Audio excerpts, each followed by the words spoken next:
Alright, magandang araw mga ka-tracker. Ayan, for today's video, ipakita ko lang sa inyo itong unit namin dito.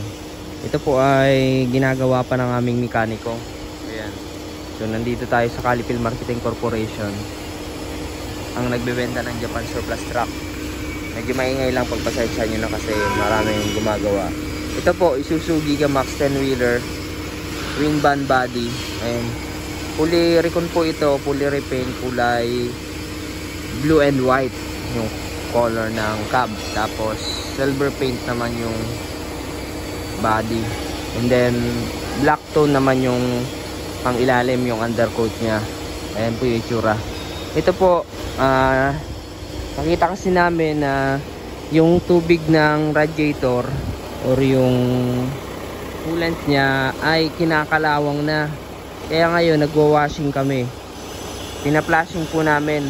Ayan, nagpa-flashing yung mekaniko para matanggal yung kalawang. Kung makikita nyo yung tubig, oh, sobrang dumi. So ito, papalitan namin ng coolant.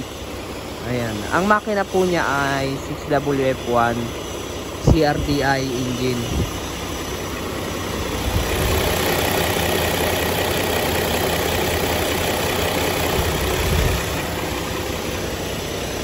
Ayan, 6WF1. Ito po yung itsura niya. Ayan, nagwa-washing kami, nagpa-flashing kami dito. Ayan, tinatanggal namin yung dating tubig sa radiator, tapos papalitan namin to. Ayan, and then maglalagay rin kami ng coolant. Ito, 3 layers running guard. Ito po yung wing van, 32 feet ang haba nito. Ayan, stainless yung mga bisagra sa sidings. Tapos toolbox stainless din, dalawang fuel tank, may center post. Ayan po yung itsura. Ito po ay converted, dating airbag suspension ginawang leaf spring suspension. 11R 275 by 80R, 22.5 yung sukat ng mga gulong natin. Tubeless. Ito po ay single differential lang. Ayan po, pinalitan namin ng center bogie type leaf spring suspension. Tapos naglagay rin kami ng running guard dito sa likod kasi wala tong running guard sa likod, nilagyan namin. Spare tire nandiyan na rin. Ito yung likod ng unit.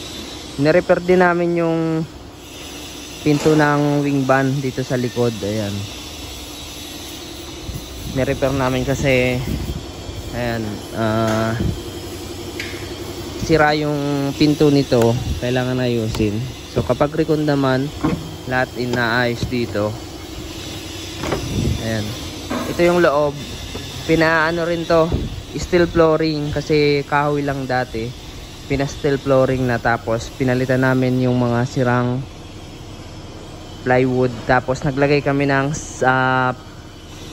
plywood sa ceiling kasi diretso bubong yan na aluminum, nilagyan ng plywood, pinalalagyan ng kliyente. Ayan. Dito mga ka-tracker, yung mga unit namin na nire-recon. So kasi may mga nagtatanong kung meron na ba kaming ready unit. Wala po kaming ready unit na yung pagpunta nyo is recondition na. Dito ipaparecon pa as is condition. Yung pagpipilian nyo, saka lang natin ipaparecon kapag napili nyo na. Depende sa gusto nyo pagkakagawa. Ito po yung itsura niya, oh. Madaming toolbox to. Ito, meron pa sa kabila. Tapos yung ito, lagayan ng tubo na pang tanggal ng gulong. Ayan, malaki. Ayan po yung itsura, oh. Sa makina naman, pag recondition, tune up namin, change oil namin yan. Palit mga filters, air filter, fuel filter, saka oil filter. Ayan po. Ito, dinagdagan rin ng molye, dagdag molye sa harap. Kasi yung dating molye niyan, ano lang, 3 lang. Tapos brand new battery na rin. Ayan po yung itsura, oh. Solid. Ang pag-recon dito inaabot ng 3 weeks to 1 month, depende sa gawa. Ayan na po yung itsura. Standard electrical lights and accessories po. Mga naka-import type yung clearance light nito. Ayan. Dito, meron kami mga small unit. Isuzu, Fuso, and Hino yung mga brand na binebenta namin. Ayan, pwede po kayong pumunta dito mag-visit. Bukas po ng Monday to Saturday ang aming yard, ang aming planta. 8 AM to 5 PM po. Ayan, may windbreaker na rin yan nakasama. Tapos detail yung loob. Naka-upholstery yung mga upuan, naka-floor matting. 7-speed manual transmission itong truck na to. Ayan. Kompleto yan mga katracker. May warranty dito pag bumili kayo. Bibigyan po kayo ng warranty.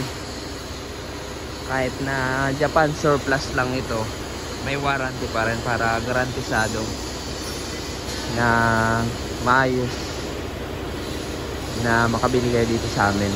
Ayan. And mga katracker, dito lang po yan sa Barangay Mambugdos, Bacoor, Cavite, California Marketing Corporation. Ayan, alaga yung truck nyo dito. Yan naman dumi.